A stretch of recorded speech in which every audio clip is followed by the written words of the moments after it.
Welcome in for another Building the Broncos episode.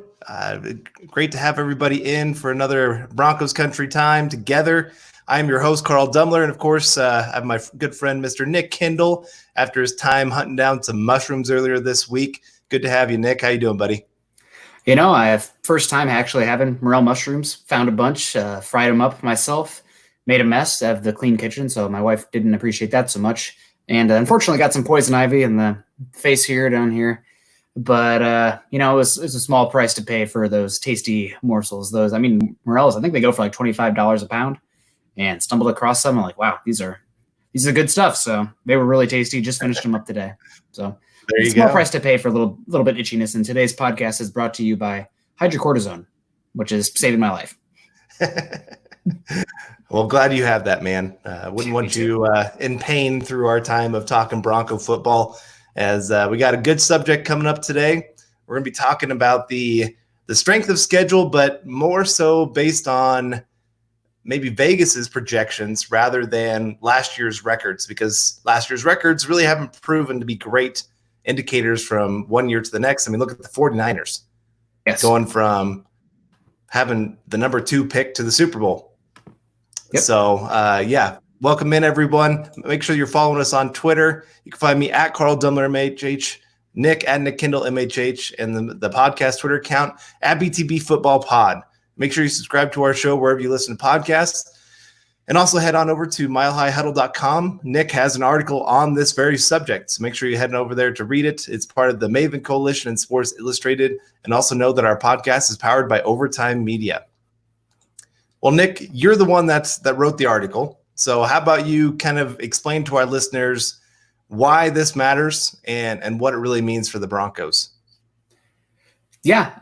Well, the biggest thing for the Broncos is that, let me see, pull it up right here. The Broncos, according to last year's strength of schedule or last year's winning percentages of their opponents, have the 12th hardest schedule in the NFL. And that's a combined winning percentage of 0.512. So over 500 gives them a kind of a middle of the pack schedule. But as anybody knows, there's a lot of turnover that happens in the offseason. And the Broncos honestly might have two of the opponents that could see the biggest change as far as flipping the script of how they're going to be next year. And 2 examples that I gave in the article, 2 teams are going to be vastly different. Number one, probably the team that's changed the most in the NFL this past year is the Tampa Bay Buccaneers, obviously.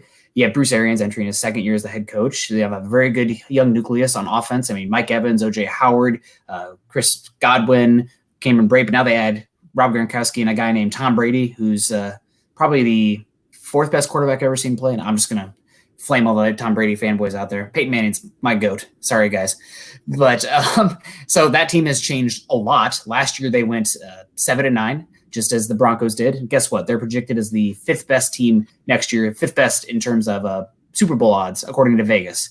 So that team's changed a lot. And another team that's changed a lot just because of one player is going to be the Pittsburgh Steelers. I mean, last year the Steelers did not make the playoffs, but if anybody watched any Steelers game last year, having to watch Mason Rudolph and Duck Hodges play quarterback, oh my God, horrific quarterback play. Quarterback obviously super important. Even if Big Ben's average, it's going to be a monumental upgrade for them. So that just changes the schedule a lot for the Broncos. And Warren Sharp, who over at sharpfootball.com does a lot of amazing statistical stuff for football, which is kind of harder to do due to the smaller sample size, but still really good statistical stuff he does over there. One thing that he's done is he's created a model for predicting strength of schedule that's far better than using last season's win and loss percentages, but rather goes based on Vegas's odds. So what teams are going to be this upcoming season according to Vegas, and using that to determine the strength of schedule. The Broncos actually have one of the more difficult strength of schedules in football, ranked as the 28th hardest or the 5th hardest and the 28th easiest. So the only teams that have harder schedules than the Broncos using Vegas's win-loss predictions is the Falcons, the Giants, the Jets, and the Raiders. So Denver, I think they had the 2nd hardest schedule last year, according to Warren Sharp's model, and it turned out much closer to actuality than the previous season's winning percentage. So going to be worth watching. It's going to be very difficult. And I mean, even expanding upon that, 9 of the Broncos' opponents are predicted to have at least 8 wins. And so, I mean, you have the Titans at 8.6, Steelers at 9.1, Bucks at 9.7, Patriots at 8.9, Chiefs at 11.7, and Saints at 10.4. So obviously you have the Chiefs and the Chargers again. Oh, and the Bills at 9. So really it's a tough schedule for the Broncos this year. It's pretty well evenly spaced, which is nice. You don't have a lot of hard games back to back to back. But I mean, overall, it's going to be one tough game after another this season. So we'll see how it turns out. But it's really it'll be a fun one. I mean, and I got a little bit of flack on Twitter and Facebook for the article, but because, you know, you have to be the best to beat the best. But I wrote that exact thing at the end of the article. So if the Broncos do get to the playoffs, they'll be battle tested. There you go. Well, I want to get to a couple super chats here before we get too much into that. Stu, really appreciate it. Hi, all. And hi right back at you, Stu. Glad you could join us here this evening. Always a great pleasure to have you here. And then Joe Turner coming in with a $20 super chat. Really appreciate it, Joe. And just everybody, thanks for joining us once again to talk some Bronco football. And I've already seen a few different questions that we're going to get to, I'm sure, as we go through the show. Of course, Prince Mukamura going to the Raiders. Logan Ryan is going to the Jets, has gone to the Jets. I'm not quite sure where that one's at. But obviously, we've talked about cornerback help for this team. We'll get into some of that here as we go. But getting back to your topic here, I guess one of the best ways I've heard to look at your schedule is look at the quarterbacks. I mean, as much as we like to look at the entire roster, it really does come down to quarterback play. And I asked you before the show, and listeners, you can comment if you have a different answer than us, but who is the worst quarterback the Broncos are playing this year? I mean, looking at the schedule, you could argue that it could be Teddy Bridgewater, but probably the safest bet would be whatever quarterback you're playing. Maybe it's going to be two different quarterbacks from one game to the next, but the Chargers quarterback situation with Tyrod Taylor and Justin Herbert. Tyrod being, you know, kind of a guy who's going to bounce around the league, probably will go to a few more teams before he's out of the league. And then Justin Herbert, a complete unknown. But, you know, we'll see. I mean, maybe it's going to be Ryan Fitzpatrick. Maybe it'll be Sam Darnold. But it's overall, I mean, talk about the weakest quarterbacks. I think it's more impressive how many Hall of Fame quarterbacks are probably going to be playing this year. Oh, and of course, whatever the Patriots quarterback situation is going to be, that slipped my mind because still I have the Patriots, you know, obviously are a good team. But Jarrett Stidham / Brian Hoyer, not the best. Yeah. Terry Randall, really appreciate it. Coming in once again with another hashtag Nick's Beer Fund. Oh, well, I better crack that one. Yeah, I was going to say, Nick, come on, man. Get on this. But give me a second. I'll come back around to it. No, you're right. I mean, the quarterbacks the Broncos are playing this year, it is a long list of greats. I mean, Patrick Mahomes is obviously at the top of the list of quarterbacks in the NFL. Drew Brees going to have to play the Saints this year. Tom Brady, once again, seems like we can never escape that guy. I'm trying to think even. I mean, well, our division might be the easiest quarterbacks we play all year other than Mahomes. You have Matt Ryan, MVP. Yeah. Ben Roethlisberger. Who knows how he's going to be, but I mean, he's probably a Hall of Famer. I mean, that'd be crazy if he wasn't. Ryan Tannehill was playing close to an MVP level last year. Josh Allen, really interesting quarterback coming to Denver, coming kind of more of a I know he's from California, but played at Wyoming, so somewhat a little bit of a homecoming there for him. So, yeah, the division's going to be tough. And, you know, Derek Carr doesn't really – I'm a big Derek Carr detractor, mainly just to tease Raider fans. But, you know, it's a good schedule, a lot of good teams. And going through that, again, guys, go to Warren Sharp's website. It's really an interesting one that they have a tableau table there. And they have one where, you know, you can do a bunch of different filters based on the opponents. And the Broncos actually are going against really not great run offenses this season. You know, that's actually surprising to think. You know, you have the Bills and the Titans. But other than that, not good run teams, especially explosive runs. However, they're going up against – I think they have the second or third hardest schedule in NFL when it comes to pass efficiency or pass blocking efficiency. So if the Broncos do put up good pass rush numbers, sacks, hurries, you know, QB hits, QB pressures, etc., that really should speak well to how talented this team is because they're going up against some good pass blocking units, offensive line and quarterback, obviously in tandem there. Yeah, no, I'm with you there. And so, yeah, it really is. Like you said, the numbers there that they can show you just different avenues of what the team's going to be facing this year. It's very, very impressive. So definitely go check that out at what is the website again?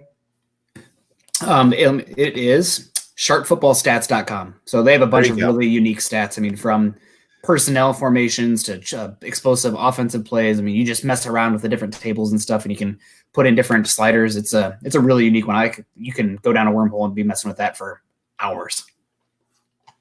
I'm with you. And there we go. I got it right? Right? Close enough, right? Yeah.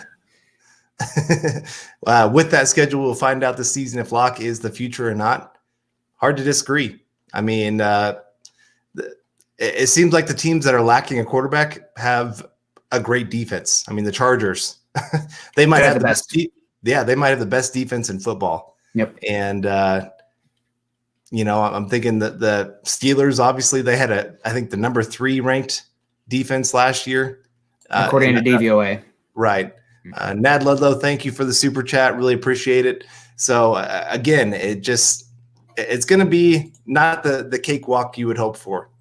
And I know like you said, the original strength of schedule going off of last year's records kind of shows the team is kind of middle of the pack when it comes to strength of schedule, but so much does change in the NFL from one year to the next. I mean, think about 2011, Broncos go from the number 2 pick to making the playoffs next year to the next year being one of the top teams in football. I mean, it was just a 2-year boom, boom, boom. And I know adding Peyton Manning obviously changes things pretty quickly. But that's just, again, the way of the NFL. Adding Von Miller, one player like that can change how a team is viewed. Bosa added to the 49ers. I mean, he about won the Super Bowl for him. Yeah, he absolutely beat the tires off of Eric Fisher. So, and I mean, the biggest thing last year, the 49ers were 3-13 coming into the season. They actually flipped that, went 13-3. And Vegas had them at 8-8, but Vegas looks the way it does because they don't make bad bets. Vegas is taking home money. So if you're using last year's win-loss record, that's not as good of. I mean, he's been Warren Sharp again, using it for years to assess strength of schedules and using Vegas as predictive win or loss, and it's just been much more predictive. So as again, epidemiologist here, statistician, I'm looking for predictive models, and I'll stick with the one that's much better than Broncos, whatever the win-loss schedule was last year, and stratifying that to their current schedule. So it'll be a tough one. Yeah. I do like how it's spaced out. I think that's the biggest thing. So it'll be a good one. But again, if the Broncos make it to the playoffs, they earned it. Yeah. And Mr. Orange makes a good point. In 2015, I think we had a top 3 hardest strength of schedule. It's about how the team plays. Mm-hmm. And I mean, you're right. It does come down to just how teams play. This doesn't factor in injuries. Patrick Mahomes goes down. I know they still beat the Broncos last year, but they're not a top team in football without Patrick Mahomes. Tom Brady goes down in Tampa Bay. How much does that take them down the chart from a top 5 team to wherever? I mean, they don't really have much of a backup quarterback situation there. And so there will be a lot of different things that factor into it. Some teams will do better than people expect. Other teams will do worse than teams expect.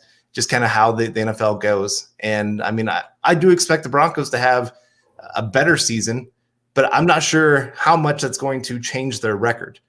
I mean, they did go 7-9 with a 4-1 finish, and a couple wins might be a huge deal considering the teams that they're going to be playing. And I mean, football is such a volatile game. The ball can bounce one way. The Broncos should have beat the Bears and the Jags last year. However, they probably should have lost to the Raiders week 17, and that Chargers game they won at home was gifted to them thanks to a pass interference penalty 30 yards down the field. So that's just the way football goes sometimes, a little bit of ebb and flow. But I think the Broncos right now, I saw Nick Wright had them at 3-13. What an absolute trash clown take that was. Gosh, just quit, log off. Who was the guy that had him going 2-14 last year? Adam Rink. And as soon as the Broncos won 3, Broncos country pooped on him on Twitter. So I'm expecting the same. I'll be ringing the alarm if that comes to it. But right now, I kind of have a wide net for the Broncos. Just obviously, it's a weird offseason, a young offense, new offense. But I think anywhere, I would say 7 wins right now is their floor, unless you see some, really horrific injuries happen or a lot of bad luck. But I think 7 to 10 wins. That's the range that you see them at. Last year, I had them at 6 to 8. So they're definitely heading in the right direction. Yeah, right. But again, you got to play the games, and a lot of things can change. And that's a good point too. You're bringing. Obviously, we have the Saints right now, week 12. Who are the Saints going to be by week 12? I mean, you could have a bunch of their defensive players go down. Drew Brees could go down. So I think Vic Fangio talked about it it's not so much the teams you play, it's how they are when you play them. Because, I mean, the NFL, it's tough. All these teams are pretty good. It's not like college football where you have Ohio State dropping 60.5 against, Alcorn State or something. And so, a lot of parity in the NFL. That's the name of the game. That's what makes it, in my opinion, the best league in all of sports. So it'll be interesting to watch, but Denver definitely has a tougher schedule this season, and it's due to a lot of reasons. I mean, Pittsburgh being much better. Titans are going to be good. They have the Bills, obviously a really good team, finished second in the AFC West last year, means they got hooked up with the Steelers and the Bills, or excuse me, the Steelers and the Titans, two potential playoff teams this year. So we'll see how it all works out. Yeah. And I'll keep telling people this till the season ends, that the Broncos are the team with some of the greatest variance in the league. Like you already said, I mean, they have one of the youngest offenses in all of football. They're going to be relying on a lot of rookies to perform at a pretty good level. I would be shocked if they weren't the youngest offense. Yeah. No, I agree. I mean, I think Bowles might be the oldest guy. I think he might be. Don't quote me. I mean, Jake Rogers is the oldest guy on offense, but he's not a starter. So I really do think it's Bowles. Okay. Yeah. But it is. It's a very young group. They're going to have variance from one week to the next. They're going to have some great games like the Houston game where they explode for 30 points. And then they're going to have other games where they might struggle to score because players are not on the same page. We're talking about also a shortened offseason. I've already seen some people asking questions about the offseason of how that's going to go. We don't know. It really could be where they're going. You got 2 weeks to get ready for the season. And then you're telling all these young pieces to come together and find a way to be unified, to have the playbook down perfect, all those kind of things. I do think that there could be some struggles with the offense early on where the defense does have to carry them. And so that could lead to some losses that if those games were later in the season could have been wins. And so, yeah, I do. I think this team could have, if they make it into the playoffs, like you said, that they'll be battle tested, and that young core having all those games together, that could lead to them being one of the more dangerous teams if they get into the playoffs. But they might struggle to get into the playoffs just because of those early struggles. Yeah, so I mean, they are fortunate they get the Buccaneers early. You have the Steelers early getting some rust off, probably Big Ben. So they have a chance, although going to Pittsburgh is going to be a tough game. I think the Steelers are being slept on pretty mightily right now. But talking about the oldest players on offense, it is Garrett Bowles, 27 years old, born May 27th. So birthday coming up here, everybody. And Juwan James is just a week older, June 3rd. And then Graham Glasgow, also 27 years old, July 19th. So a bunch of 27-year-olds on that offensive line. But Garrett Bowles is indeed the oldest, unless you're counting Jake Rogers, 28. Also Deontay Spencer, 28. But he's more special teams than offense. I'll be, probably with the wide receivers the Broncos have. Yeah. Yep. Jeff Green, he's always our guy on the spot with our information. Yeah, Melvin Gordon turning 27 in April, Bowles in May, James in June. So it looks like it's Gordon. No, Bowles is about to turn 28. Oh, okay. So they're the year old. I got you. Okay. They're the same age now. Anyway, right. But I mean, we're talking about the fact that again, these guys are pretty darn young for an offense. When you're talking about, I know some were talking about wanting to still bring in Jason Peters. Now he'd take up the average by a whole year just by adding him to the offense. He's 38, I think. Yeah, I think Peters I do believe he's 38, going to turn 39 this season. And he wasn't that good last year, but I mean, you add some stability there on that side. That being said, I think he did have as many penalties last year as Garrett Bowles. So because his name doesn't say Bowles on the back, maybe he'd get a little bit of a pass. But I'm sure early on he would. And I mean, he's been incredible for a while. So. And then Paybe is what? Hi guys, thank you for all you do. Numbers always get me. I don't know if it's part of their name or if it's just a number thrown in there. But hi guys, thank you for all you do. Stay safe and keep up the great work. Go Broncos. Pabby, really appreciate it, and you do the same. Everybody out there, continue to be careful out there. I mean, there's still plenty going on. I know some places are reopening, obviously. Won't get into that too much, but yeah, make sure you're staying diligent in everything that you're doing, and because we want you guys back here with us every single week. And Neil Jones coming in with the super chat. Everyone should follow you both on Twitter. Agreed. And can you try to predict the starting secondary will be in week 10 outside of injuries? Well, are we talking 4, 5, or 6 guys? Let's go 6. Make it bigger. Let's get the bigger the better. So let's get the for sure ones out of the way. AJ Boye, Justin Simmons, Jackson, Kareem, obviously, those are the 3. Right, Kareem. Sorry, Jackson. Yeah. Then I'd say Callahan if he's healthy. So we're saying that he's healthy. There's 4. There's 4. So we got 2 more to go here. I'm going to go with Ojemudia. I think he's going to beat Bosby. I do think so. Yep. And then, honestly, my other guy, I'm going to go. You said Duke Dawson was your sleeper. Yep. I think Isaac Adams is going to beat him for the safety nickelback spot. You shut your mouth. So that'll be interesting to see. But I'll go with Yadam as that other guy. I mean, Duke Dawson last year was replaced by Will Parks because him and Devontae Harris not great in that middle half of the season, the middle part of the season. They got displaced. But I'll go with Isaac Yadam. That being said, maybe Trey Marshall is the guy. I thought he was okay at the end of the year. I don't know if he has great range. You want to have a little bit more versatility. But the biggest question for me, obviously, as we went through it, Callahan's health. Will he be healthy? That changes the dynamic completely. And then it's Bosby versus Ojemudia at the outside spot. Okay. Well, I mean, obviously, I'm substituting in Duke Dawson as my final guy. I do think that he's going to be that one that kind of emerges this year that people don't expect. And, I mean, obviously, I did the giveaway last week on it. I got to stick with it. Yeah. Actually, I'm going to go super dark horse here. Broncos signed the guy that I've been calling for here, Darqueze Dennard, the former Bengals guy for a long time. He's still out there. He signed a 3-year, $15 million contract with the Jags, and then for some reason that fell through. Weird offseason, obviously, with everything going on. So when he's been in the slot, he's been one of the best slot cornerbacks in football. He's versatile. He's better in zone. And I think he'd be a really interesting fit here. And Donatello and Fangio have done a phenomenal job with former first-round picks that flamed out elsewhere, bringing them in. I think Dennard in this defense would make a lot of sense. And when you're going up against the passers that we are this season, the weapons cores that we're going up against, I think that'd be a really good get. So obviously it's not my money. I can talk about it, but I'm going to go with Dennard in that one. Okay. All right. Steve Hearn coming in here with the super chat. Offense starters playing more preseason, no OTAs. I'm guessing players would push more for OTAs than preseason games. Yeah.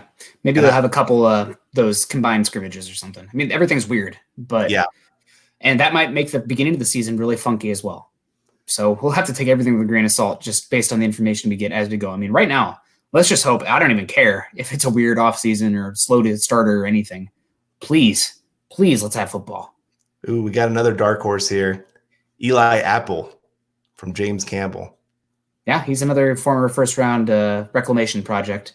A lot of talking about former first-round Big Ten cornerbacks here. We got Prince Umukamara just signed, Dennard's still out there, and Eli Apple. So just seeing who everybody. We got a Trey Marshall fan here.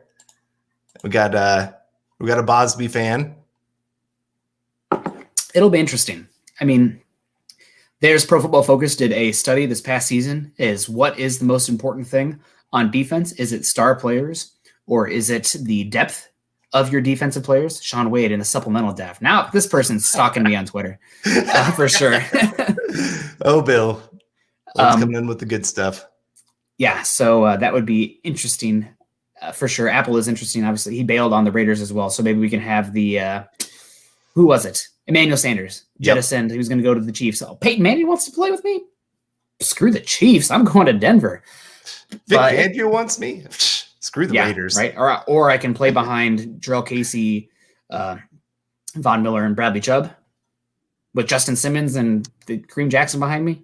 Heck, sign me up. Also, I mean, that's what I'd be about too. If maybe sign a 1-year contract, you can get yourself some money if you come to Denver and play in this scheme and then leave the next year. So we'll see. All right, everybody, make sure you head on over to huddleuppod.com.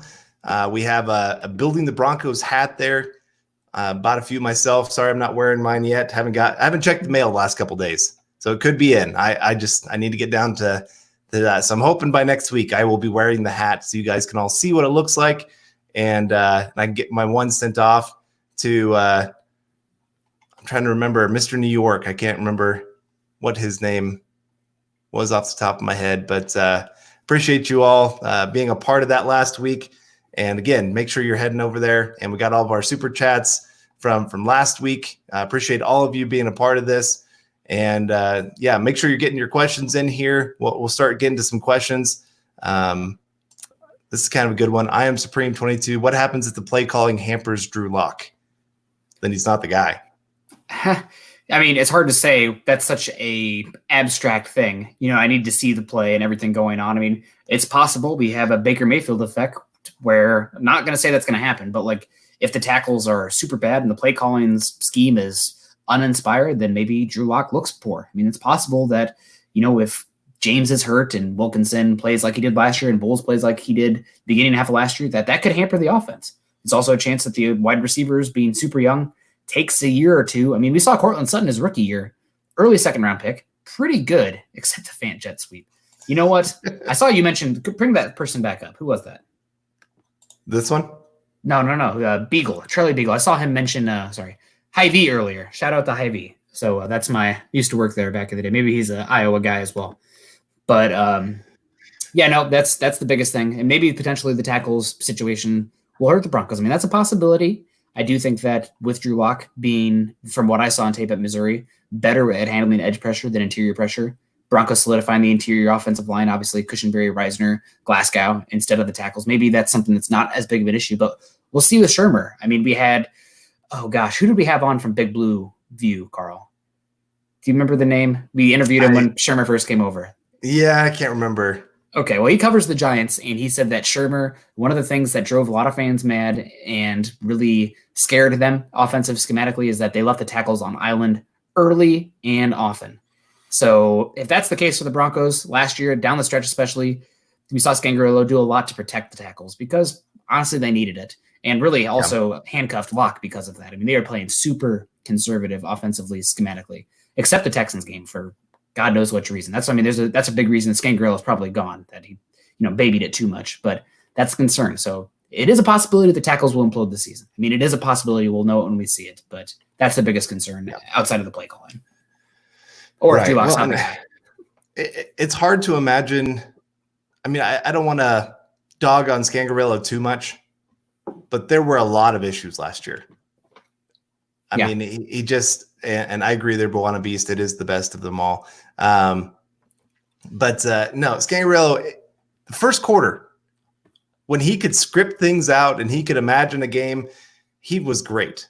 But when it came to actually trying to figure out what the defense is going to do and how they're going to attack you and how do you counter that, he had no secondary attack. It's kind of like a pass rusher. If you can win with that first move, that's great. But there's going to be a point where they stop that. You got to have a secondary move to make them have to really think about that. I think of Von Miller. Obviously, his first step quickness and his ability to bend around the edge is second to none. But that spin move to the inside is what sets up that outside move as well. I mean, those two things combined just make him so deadly. And it's the same with an offensive coordinator. Yeah, the last few offensive coordinators for the Broncos have not been good. I mean, it's kind of like who was the guy before Scangarello from the Callahan. Raiders? No. Was it Callahan? I think it was Bill Callahan. Okay. Anyway, yeah, he was terrible. When you bring in a guy that came from a predominantly play action offense, and that's what he was successful in, and getting himself out of the pocket and making plays on the move, and then you do zero or hardly any of that when he comes to the Broncos. Bill Musgrave. There we go. Yep. Thanks, guys. You guys are always on this. I appreciate that. Yeah, exactly. It just kind of shows you got to make your offense fit the players. And that was one thing, I guess, that I really liked about the draft was the Broncos got players that fit the scheme. And so now they have to kind of build that all together to make sure it all works together. But it just seemed like in the past they haven't done a great job. They pretty much said, this is my scheme. You're going to play in it whether you like it or not. Kind of like I don't want to dog on Gary Kubiak too much because, I mean, he's kind of a legend in Denver.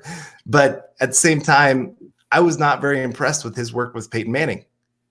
I mean, when you sit there and tell a guy that has spent most of his career in the shotgun, hey, we're going to stick you under center, and make you turn your back to the defense and take away one of your greatest assets of being able to see exactly what the defense is doing and make quick decisions. It was not working very well. It clashed a lot. And I'm not saying Peyton Manning was going to be great in that 2015 season, even if you left him in his regular system, but I think he would have been a lot better than what he was trying to do there with the Kubiak system. So again, this is where you have to balance all these things out. And like I said, it might be where the tackles are the weak link and they are the problem because, like you said, that is one thing Schirmer just has not adjusted in the past of helping out his tackles a whole lot.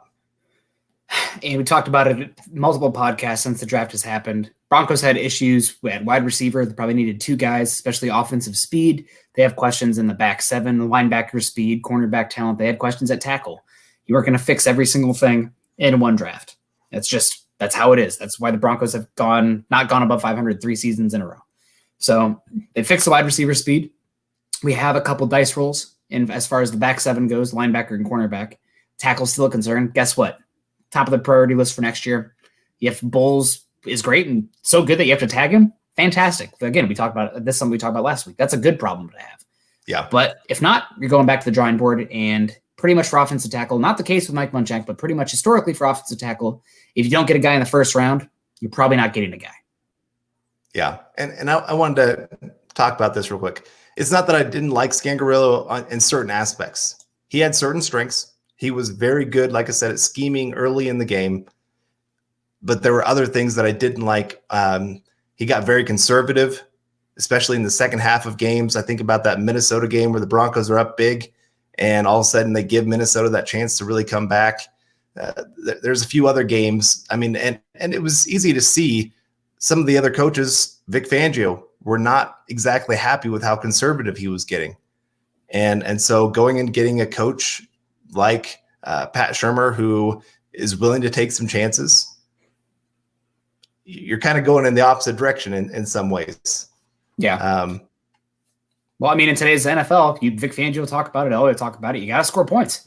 You got to have explosive guys. You got to take chances. I'd rather, honest to God, have Jameis Winston throwing 33 touchdowns and 30 interceptions, having the best yards per attempt of any team in football last year, I believe, rather than, Alex Smith not throwing for a freaking touchdown to the wide receivers the whole season. So, I mean, some of those interceptions are just long punts. Yeah. I really like this question. What should we expect from Schirmer's play calling? Will he try to establish the run, or will he take a deep shot and try to open up defenses at the start of the game? 11 personnel, 3 wide receiver sets, a good amount of play action with the inside zone.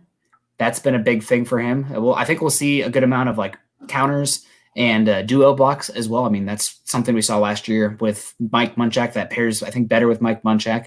So less outside zone. We won't see that classic Jake the Snake bootleg, John Elway bootleg, that West Coast kind of style is out. But much more quick offense and also hopefully vertical shots up the seam. But again, Schirmer is historically, while he does like his personnel stuff, he will try to maximize guys that they'll do best. So we'll see. Again, my biggest concern, come back to it, is leaving those tackles on an island when you are in 11 personnel and how that's going to affect the pass game as a whole. Yeah. And about the run game, when he's had talented running backs, he has gone to them quite a bit in both the run and the pass game. When he was with the Vikings, they had Dalvin Cook. And in those games, he was explosive. He was a weapon that they used often. It might have led to some of his injury issues there early on. But, at least for the Broncos now, they have a two-headed horse here with Phillip Lindsay and Melvin Gordon. And so I do expect there's going to be a lot of games. Something you had talked about was before we started the show was about the run defense and the schedule the Broncos are playing, that they're not playing a whole lot of great run defenses. Is that right? Run offenses. If they're not playing many explosive run offenses. So. Oh, okay. So, my bad. I had it reversed. Reversed in my head there. But still, I mean, I think there are going to be games where you're going to see them lean very heavily on the run game. When teams, they're going to spread them out and they're going to say, okay, you want to stop our passing offense? We'll run it down your throat. I mean, this is what you want to do as an offense. You want to dictate how a defense has to play you, and you want to be able to beat them in multiple ways. And right now, that's one of the nice thing about the Broncos is it does look like they're going to have the pieces to have a strong running game. It looks like they're going to have the pieces to potentially have a very strong passing game too. Yeah, you're right. I mean, it's kind of like a good pitcher. Like Greg Maddux is a great example. You have multiple pitches in the arsenal. So when you have a pitcher coming or a hitter coming up that he just cannot stay off the breaking stuff, he swings through it every time. You can go to that if you want. If you're a guy who's really bad at keeping up with the heater, you can go to that if you want. So it's just you have multiple weapons, multiple pitches in your arsenal that you can go to depending on your opponent. You don't just have to play your card. You have multiple cards and you can dictate those matchups week in and week out. So obviously that'll come down to the tackles obviously holding up. Drew Lock showing that he's an above average quarterback, which, we saw flashes, a lot of hope there, but 5-game sample size is a 5-game sample size. We don't know yet. So that'll be key. But I agree with you in that regard. As also, it's not so much that the Broncos wanted to move on from Scangarello. It's that they really wanted Patrick Schirmer. So I think that's an important narrative. We don't want to spin that any other way. Scangarello, if Schirmer did not become available, Scangarello is still here. And we're hoping that he improves year 2. But Schirmer was a guy that multiple teams wanted. Yeah. Right. And that was the main thing, was just Scangarello, he made a lot of rookie mistakes. Mm-hmm. He had some good qualities that I think he can have a future in the NFL as an offensive coordinator. He just has to learn to trust his system a little bit more, trust his players a little bit more to continue down a path of strength. I mean, it was one of those things where he really did get terrified. Oh, we got a touchdown lead. We got to protect that. And he just got so conservative that it just was 3 and outs. And by the time the other team got ahead, well, the offense is completely out of sync. There's nothing they can do. You know how you protect a lead as an offensive caller? Keep scoring. Score more freaking points. Yeah. Keep it on. I mean, especially against the Kansas City Chiefs. You're up by 28. I don't care. Score another touchdown. Obviously being up by Kansas City by 28 would be incredible. But go ahead, girl. Yeah. All right. Well, Joseph Geneva coming in. Go sign Prince of Kimura. Sorry to burst your bubble. He got signed today by the Raiders of all teams. And then, of course, and Jason Peters to 1-year deals to give us the insurance we need to get through the season. Love listening to you guys. Appreciate you tuning in, Joseph. And, maybe though, I did see an article today, I think it was by Bleacher Report, saying the Broncos were one of 5 teams that have contacted Jason Peters. We'll see. I mean, I'm sure they've contacted a lot of people. Calvin Beecham's kind of hard also. Yeah. I do think there's still a decent chance that they go try to find somebody, but I do think also they really do like Wilkerson. And even at that tackle spot, they still kind of like Wilkerson. I mean, they're going to give him a true fair chance to go win that job against Bulls. I still think Bulls wins in the end just because athleticism trumps what Wilkerson can do. But Wilkinson. Driving me nuts. Yeah, sorry. Wilkinson, I'm sorry. Man. It's not your name day. I know it's not. It'll be interesting for sure. That concerns me, but there are some cornerbacks still out there. The one we haven't brought up yet is Dre Kirkpatrick, also another former first-round guy. So it'll be interesting. I didn't want to get to this question, Carl. I know you're looking at the questions there, seeing if we can find more. But Jeremy Bobruff coming in here. Thank you very much for your question. Would you mind DT coming back as a reserve receiver and a mentor? For me, this is something that made more sense before the draft when the Broncos didn't have 3 rookie wide receivers coming into the camp. And it would make sense if DT wanted to come in and play a role where odds are he's not making the roster. But now that the Broncos have all these young guys that are going to need reps, it doesn't make as much sense to me. Also, outside of your top 3 wide receivers, you really need the 4th, 5th, and 6th wide receiver to play special teams. And a lot of times, unless a guy's been a special teamer their whole career, you're not going to see a guy like DT come in and all of a sudden become this gunner / pure special teams reserve guy. So if we were playing Madden, that'd be interesting. If he wants to come in and be kind of a older veteran elder statesman, if you will, for preseason training camp, et cetera, that would make sense. I just don't see a spot for him when it comes down to the 53-man roster. Yeah, that is the main issue. It's either he's got to be a starter or he's not on the team. And I just can't see him being on the team or even the Broncos really wanting him to be a starter. You want those young guys to win out because they're the cheap options. They're the guys that are the future, not the 1-year kind of deal that you do with DT. And I do think that Sutton is a good leader. I've heard very good things. I mean, I don't want to give too much insight to I was at camp when he and Emmanuel Sanders got in their fight. Yeah. And that was actually Sutton stepping up and saying, put in some work, buddy. I mean, if we want to get down to just the overall details of why that happened, it was Sanders was jogging, and Sutton didn't like it. And I love that he did that. Yeah, I mean, and that's again, the young guys have done a great job of stepping up. That's something the Broncos have emphasized in the draft, is finding guys that are leaders, that are willing to be voices. And so far, they've done a pretty darn good job. And that's kind of why they liked Reisner next to Bowles, was because they thought he would be a better voice than Leary. Leary was not a very patient person. And I mean, given, I don't know how much patience he had to show with a guy like Bowles, but yeah, it is. It just, a lot of the young guys are stepping up and being big voices in the locker room, and it's great to see. So I think we already have the leadership that you need. Yeah, and also somebody who's raved about Cortland Sutton's work ethic and leadership and et cetera. Very prominent, famous former NBA coach, Larry Brown, who coached Sutton and basketball at SMU. So you're wondering why Sutton's out there grabbing balls above the rim. Got that basketball background, kind of like a power forward out there. So Sutton, great player, great young player. And just because the Broncos drafted Jerry Jeudy doesn't mean Sutton's going to be worse. I think if anything, it enhances him. So don't want to go too far down that. All right, Michelle Parker coming in with the super chat. Sorry I can't do more right before payday. Lots of love. We just appreciate you joining us, hanging out with us here for an hour. We love it. So thank you very much, Michelle. We really appreciate the donation, and everybody. Yeah, we just love that you're here with us. And let us know in the comments if it's Michaela or Michelle. Yeah, sorry, Carl. I know. I'm sorry. Not my day.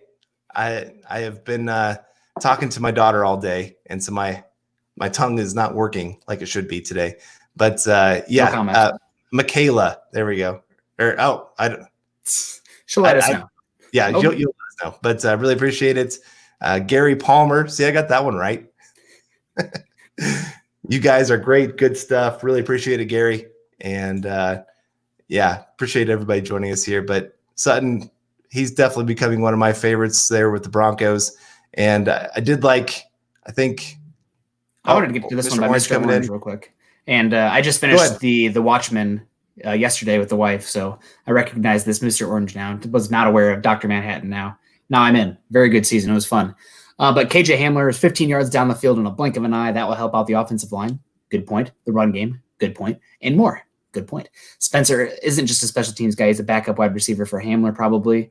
I think if you see Spencer in the offense, that means that somebody got injured or something went wrong.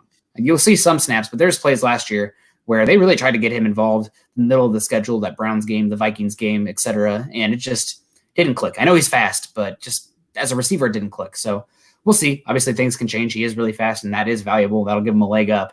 But Hamler, good point to him. And it's something also with Hamler and also with Sutton that I think is an interesting point is both those guys separate extremely well and extremely quickly. So now you have a guy like, is it Michelle or is it Michaela? See, we both said it differently. I don't know, Carl. Let us know if Carl or Nick is right.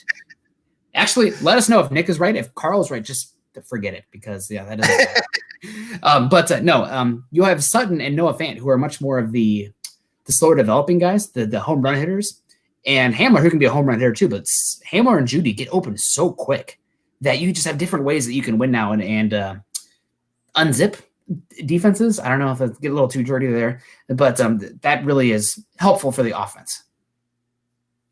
Yeah, no, it is. All that should be a great help.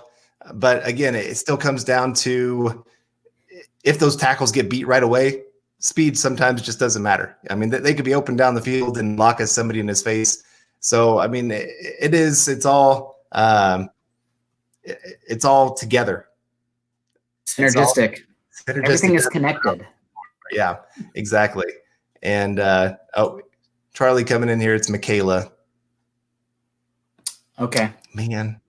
Okay. Michelle. I was like, that's not a name, Carl. I don't know that name. I had a cousin. Her name was Michelle. So I just read the first part and then added an at the end. So that's my bad. And I do think that, I'm talking about the wide receiver core, so we'll keep talking about it. It's an interesting one for the Broncos this year. I do think that Hamilton still makes this. A tweet here earlier. I did an article right after the season ended on this topic, but Deshaun Hamilton, before and after Drew Lock, He just in the 5 games with Drew Lock, he had more targets, more receptions, more yards, and more touchdowns. However, that being said, Dawson Hamilton, I really liked him coming out. I liked the route running, but in today's NFL, I think you need to have some sort of explosiveness. You need to stretch vertically or after the catch. And Hamilton is a guy who catches the ball and falls down. Like you might as well be playing. What's the type of game where you played? It's like football as a kid where you're not allowed to run after the catch. You know what I'm saying? Like you catch it and you're down. We always played the game 500. Okay, that's kind of like 500, or like in basketball where you can pass the ball, but you're not allowed to dribble at all. You have to be You're down where you catch it. That's essentially the same thing with the exact same thing with Dawson Hamilton. I mean, he's a catch fall down guy. So, and you saw somebody like KJ Hill in this last draft. A lot of people in Broncos country are clamoring, "Oh, KJ Hill, he's the all-time leading receiver for Ohio State." Okay, let's add some tape context to that. Not a special athlete, a catch and fall down guy. So that changes things. And I think now you have a guy like Hamler, you have a guy like Judy. So instead of those quick outs, you're able to get the ball to those explosive guys, and that just makes things so much easier. You have much more potential for explosive plays. Right. That one step makes a big difference. Mm-hmm. I mean, it could be the difference between a 5-yard play and an 80-yard play. You give those speed guys one step, and they're gone. And that, I mean, we saw it. I mean, there's plenty of tape out there to show what these guys can bring. Jeff Green, really appreciate you, buddy. Jerry Judy, just because he rocks like you guys. Aw, thanks, Jeff. You're so kind. I saw pictures of I think you were hanging out with your daughters earlier on Twitter, and look like you're a pretty cool dad. I have a daughter as well, so I'm always a daughter dad or dad daughter, whatever you want to. I don't know how you word that, but always love that. But appreciate your donation there. And then Terry Randall coming in here. Drop a like, Broncos country. Terry, thank you so much. Always appreciate it.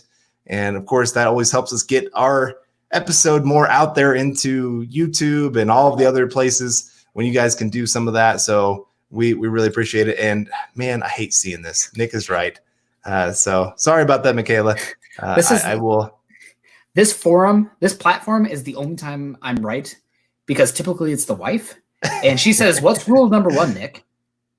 I am always right. So, and she's, you know what? She's right about that rule. So not even upset about it. That's gotta marry somebody smarter than you. That's how we improve ourselves, Carl. It's true. Right? Yeah. We both married wives that are much smarter than married us. up. Yes, exactly. Yes. So, but yeah, no, there's a lot of good questions coming in here. I see people trying to talk about Albert O's name. That's something. Albert Okuwebunam. Hopefully, you got to say it really fast too. So that way, if you get it wrong, it's just, you're speaking in cursive. So it's fine. Yeah, that's in Bible college. That's what they taught us. When you're reading names out of the Bible, you don't know. They said, read them fast and read them like you know them. Everybody will just be like, wow, he is so good. You got it. Yeah. I have the heads up for the Michael Ojemudia, because watching Hawkeye games for all these years, already knew that one. So. Yeah. We'll see. But I guess we have a little bit of time left, about 10 minutes left, folks. If you have any questions for you guys, obviously we really appreciate everybody in here watching along with us. Carl, we're going to shift gears here. I'm totally just hijacking it right now. 2021 draft.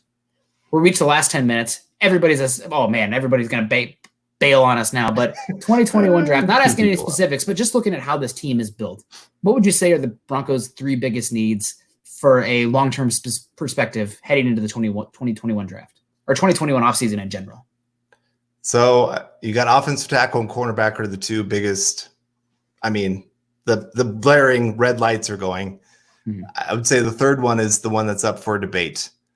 I would honestly put safety up there, just because Kareem Jackson, good chance he's probably last year or second to last year. Yeah, probably last year of his contract, or maybe he is done after 2020. We'll see. I mean, just some casualties could be happening. He's up there in age. Traded all for Sewell. Bill, you're a man after my own heart. Yep. That would be great. And and then also, I mean, I do know Justin Simmons is going to get signed long-term at some point, but he's not signed long-term. And then also that third safety spot is another one that we still don't know who's going to be at that spot. So I guess I would put safety as my number 3. Linebacker is an interesting one as well. You know as well as anybody that I am not the biggest on using a first-round pick on linebacker. That being said, that doesn't seem to be the case for Vic Fangio. Obviously, took Roquan Smith with the Bears when he was there. Roquan Smith, now one of the better coverage linebackers in football. And the Broncos tried to trade it for Patrick Queen, who was my linebacker 1 in last year's class. Isaiah Simmons wasn't a linebacker for me. So, yep, I think that linebacker is an interesting one as well. So we'll see there. Obviously, they need to have coverage ability. That's super duper important. And there are some good linebackers in next year's class. Obviously, you got to rep the Big Ten. Even more Penn State there. The Broncos starting to draft a good amount of Big Ten guys. SEC and Big Ten. If you're drafted in there, you're not going to have an issue. But Micah Parsons, have you watched any of him yet? Mm-hmm. Oh my gosh, special. He's an athlete, that's for sure. If you can get him trained up and always going in the right way, and I mean, there's a few times he's almost too athletic. Yeah, he can run himself through a play. There's a name too, Caleb Farley, worth watching. Really interesting. So there's some interesting names here. Offensive line. If it's not offensive tackle, you're not going to see it because obviously they use Glasgow. You have Dalton Reisner. You have Cushenberry. So offensive tackle makes sense. But yeah, we'll see here. And Kareem Jackson, that's an interesting one. Safe. It's pretty much, if it's not offensive tackle, literally any position on defense, I'm fine with. Yeah. Yeah, they've invested in their offense in the draft for the last couple of years. And so it has reached that point now where it's time they can start investing in their defense. And this is kind of how it goes in the NFL. You kind of switch back and forth of who you're paying and who you're not paying. You know, I look at the Chiefs right now. They are paying their offense, even without paying him Patrick Mahomes. They're paying a lot of guys on that offense. I mean, Hill's gotten paid. Kelsey's gotten paid. Their offensive tackles have both gotten paid. Sammy Watkins is getting paid. Yeah, Sammy Watkins. Yeah, he got paid. I'm sorry. That's that article. I can't. He's going to be forever stained in my mind because of that. If you guys haven't seen these yet, there's an article on Bleacher Report involving Sammy Watkins. And let's just say, thank God that guy did not come to Denver because he would be probably the number one beneficiary or the number one spender of multiple dispensaries in the greater Denver metropolitan area because whoo, man, there are some interesting thoughts going on there in that head. So I won't spoil anything. I already implied too much probably, but and I don't want to gas any rival sites too much, but that Sammy Watkins piece on Bleacher Report, make sure you have a beer ready or something because you need to be on a different plane to comprehend what he's talking about. Well, and I mean, you and I talked about what is with the Chiefs and having some weird characters. I mean, I guess they are one of those teams that have been willing to take on characters that they've said talent outweighs character. And I mean, and I'm not talking just guys that, I mean, of course we know the Hill story and everything that went on with that, but Larry Johnson was one that he had some interesting views on life, still does. I mean, if you follow him on Twitter, it's pretty comical at times. Tom Bahali too. Yeah. Really weird talking about robots in his neighbor's television cameras and like aliens in the lights or something. Like just wow. What the heck is going on? All right, well, let's get back to some real questions here. Chandler coming in here. Which young corner do you think will step up for the team this year? I'll go with Ojemudia, third round pick. They've been gassing him up like crazy. And Ojemudia, the things he does well, I mean, there's going to be questions about his ability to play a variety of coverages, press, etc. He doesn't get beat deep, and he doesn't miss tackles. That's an easy way to see the field. Even if you're giving up passes in front of you, 5-10 yards, death by 1,000 paper cuts, as long as you're not giving up 80-yard bombs and missing tackles, Fangio's going to probably find a way to get you out there. And they not even talked about that. Yeah. They talked about him as a boundary cornerback or a Will Parks kind of safety / nickel. So I think that Ojemudia is probably the young corner I expect to step up this season, even as a rookie. I mean, I guess I'll go Duke Dawson because he's going to be that safety / cornerback nickel. Carl, if he doesn't make the team, I'm going to roast you so hard. Oh, I know you are. Just like the Paxton Lynch thing. Thanks a lot, guy. I agree. I should be because I've been hyping him up here. I don't know why. I liked his game in college, and I always thought he fit really well in a zone scheme. Now, last year he was not great, but he also joined the team late, and missed out on a lot of snaps that I think would have helped him to understand what he's supposed to be doing. There's just a lot of plays he looked very flat-footed because he wasn't sure where he was supposed to be going within the zone. And so an entire offseason with the playbook, I just feel like he's a guy that can really benefit and take that next step that people are going, wow, where'd this guy come from? Yeah, that'll be interesting. There's also, who was it? Shaqiri Taylor is an interesting young name that they stashed last year. There was another one as well. He was from Stanford who was stashed on the practice squad last season that they liked a fair amount. Take a question here. I'll get back to you. I'm going to look this one up. Okay. I remember hearing like they like this guy. But this is a question for you, man. Okay, I'm listening. Okay. David Kilgore coming in here with a super chat. Thanks a lot there, David. What are the good draft or free agent offensive tackles or cornerbacks in 2021? If Bowles and James tanks and our cornerbacks don't do so hot. Well, it's still early. Caleb Farley is an interesting name from Virginia Tech. Obviously, you have Surtain from Alabama, Sean Wade from Ohio State. Those are the cornerbacks. You have Penny Sewell from Oregon, Samuel Cosme from Texas, Alex Leatherwood from Alabama, Alaric Jackson from Iowa, Liam Eichenberg from Notre Dame, Cameron Jackson from Clemson. I know Clemson's been so good for a long time, but they've been trash on the offensive line. And Cameron Jackson, actually, he looks pretty darn good. So he'll be interesting to watch. Oh, and the name I was thinking of was Elijah Holder from Stanford. Okay. So that's a dark horse name as well. And you should know Shaquille Taylor, Carl. He's from Kansas. Well, yeah, I do know him. Okay. But I don't know him personally. No, not personally. Sorry. Yeah, let's get him on the show. Come on. I know everybody from Kansas. Well, maybe we did have Dalton Reisner on. So before he was drafted. Okay, some free agents for 20. Let's see. Maybe that was 20. There's a good amount of free agents at offensive tackle. But given the good offensive tackles, folks, if they hit free agency, you should have some alarm bells going off because good tackles do not hit free agency. And if they do, it's rare. I mean, you have, let me try to think of one. Mitchell Schwartz going to the Chiefs. But that's about it I can really think of. Yeah. I guess the guy that went to the Rams, he was pretty good for a couple years. But he was like 37 years old. Right. That's true. And that's who I wanted to sign, Whitworth. Yep. So it'll be interesting. Maybe Villanueva. He's 33. I think Nate Soldier could be cut. And I know he hasn't been great, but he's a Colorado guy and obviously worked with Pat Schirmer. So that's a name to watch. David Pacatiari, maybe wanting to come. Maybe they'll move on from Juwan James Love, Nate Soldier on right tackle and David Pacatiari at left tackle. He can really ramp up those buffs for the Broncos. But, we'll see. And Villanueva, Bill 1293 coming in here. All right. Let's see. I like this one from Charlie Beagle. Will teams do stupid team picture poses after scores in empty stadiums? Be no different for the Chargers. Well, yeah. Well, although their stadium's usually full, it's just the opposing team's fans. That's true. And given now their old stadium only had like 17 or 20,000 people. Yeah.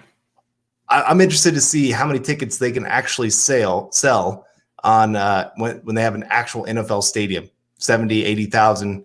Can they sell all those tickets? I doubt it. They messed up. Real bad. Leaving San Diego was an issue, but also building a stadium. They're pretty much, they should have like really just found a different market, like Orange County instead of the Inglewood, just to kind of have a different Los Angeles going. Because you have like obviously the Queens and the Bronx thing going on with the Yankees. You have a kind of a different thing going on there with Anaheim and the Dodgers, or obviously the Los Angeles Angels now. But just the fact that they're in not only the same city, but like the same neighborhood, big mistake. So I feel bad too because I really like that Chargers uniform. Yeah, big fun defense. Derwin James is one of my favorite players. Non-Broncos in the league, but Jesus, Chargers are trash. All right, well, Michaela Parker coming in here with another super chat. Got it right. I'll take the win there. Gronk spiked the like button, folks. Really appreciate that, Michaela, and appreciate all of you joining us here today. And just again, it's been a fun show. This is always the fastest hour of my week, and I can't believe it's already up here, man. And I appreciate everyone talking about how much they appreciated I see Brian Kraft has asked multiple times, Nick, How was my beverage tonight? My beverage was cold and delicious. Drink local, folks. Whether that be, soda pop or whatever you drink, drink responsibly. And that includes your soda, even your water. So that's probably going to wrap up today, unless you see any other questions there, Carl, that are worth hitting real quick. Jerry Holland coming in here. What do you guys think about the Broncos being predicted to go 3-13 and last in our division? Trash. Yeah. Once the Broncos have 3 wins by week 5, let's say 5 at the latest. Oh no, let's say they'll have 4 wins, I think, by the bye. Right? That's 7-8 games before the bye's week 9. Yeah. I'm gonna at Nick Wright, Broncos country. We're gonna round it up. We're just gonna poop on him. I mean, we did that to Adam Rank last year, and I know that's not always the adult thing to do, but it's Twitter. Come on. Yeah. Like, if you're gonna be stupid and get paid to have stupid opinions like that, then you have everything coming to you. Just like if you say Paxton Lynch is going to be good, Carl, then you have everything coming to you. I do. I remember there was a guy, can't remember who he was, but back in 2015 when Peyton went down with injury, he said the Broncos will not win another game. And then the Broncos went 5-2 over their next games and, of course, won the Super Bowl. And every week I would tweet him and say, hey, thought Broncos weren't going to win another game. And he did block me by week 3. So that was on me. I was being a little petty. I not my best moment, but it was kind of one of those, like everybody was just like, this team is going to fail. And I'm like, they're not winning because of Peyton. I mean, he was a big part of the leadership side of things, but the defense was obviously winning games, those 15-12 kind of games. And so it just made me go, of course, they can still score a couple points and still win games. But anyway, yeah, that's one of my stories of kind of dunking on somebody after they said the Broncos were going to fail miserably. Also, it's sports.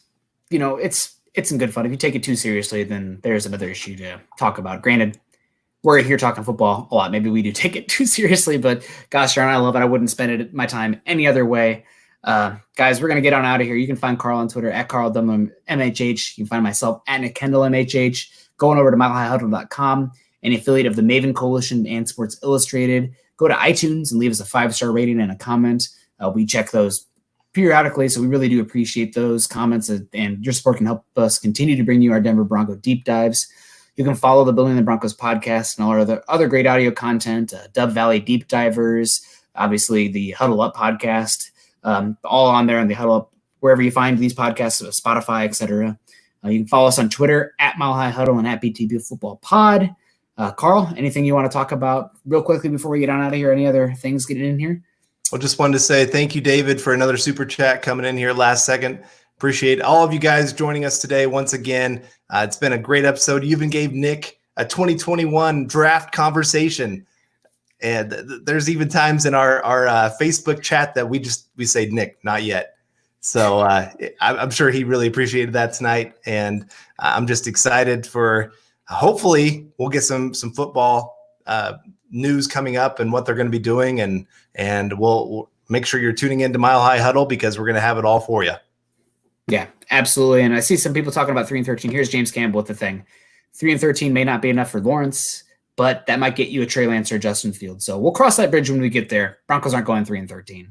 And if they did, that means that Drew Lock was not the guy. So, then you go back to the drawing board. Maybe even you get an Aaron Rodgers in here. But we'll see what happens. So thanks, guys, so much. We really appreciate you all. You guys are the best. Obviously, Jay Stepp coming in here with his Mile High Huddle shirt.